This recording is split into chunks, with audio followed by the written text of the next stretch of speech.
ഒക്കെ clearance sir. ഒരു ഈച്ച പോലും റോഡിലില്ല. പോസ്റ്റ് ഓഫീസ് ജംഗ്ഷൻ മുതൽ ആതിര ബാർ വരെ ക്ലീൻ. ഓവർ. ഹലോ, സിസേറിയനോ? ഓ, നീണ്ട 16 വർഷത്തെ കഠിനാധ്വാനത്തിന്റെ ഫലമാ.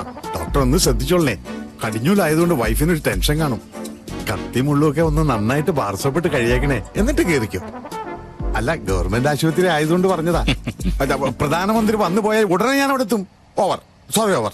Attention goal. ആതിര ബാറിന് സമീപം കുറെ മദ്യപാനികൾ കൂടി നിൽക്കുന്നുണ്ട്. ഇമ്മീഡിയറ്റ് ക്ലിയർ ചെയ്യണം. സാർ, അത് വേറെ ഒന്നുമില്ല സാർ, സിസേറിയൻ കാണാൻ നിൽക്കുന്നതാ.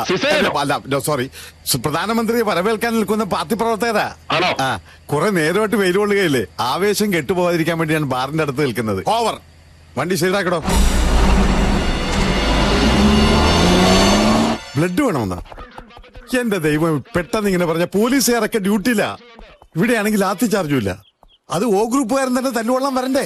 എന്താ എന്ത് പറ്റി സാർ? ആകെ ടെൻഷനാണ് കൂട്ടായി. ഒരു വശത്ത് നാടിന്റെ പ്രധാനമന്ത്രി, മറുവശത്ത് ഭാര്യയുടെ സിസേറിയൻ.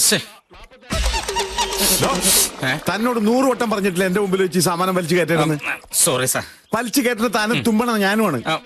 മേലിൽ എന്റെ കൺവെട്ടത്ത് കണ്ടുപോയത്. ഹലോ. ഓ, കട്ടായി. വിളിച്ചായിരുന്നു സാർ?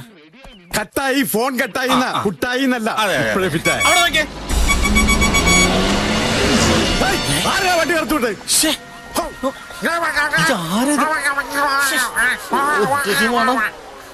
സാറാമ്മ എവിടുന്നാ സംസാരിക്കുന്നത്? സാറാമ്മയിലാണ് നിന്റെ അമ്മായിയമ്മ. ഞാൻ CI പൊതുവാളാ സംസാരിക്കുന്നത്.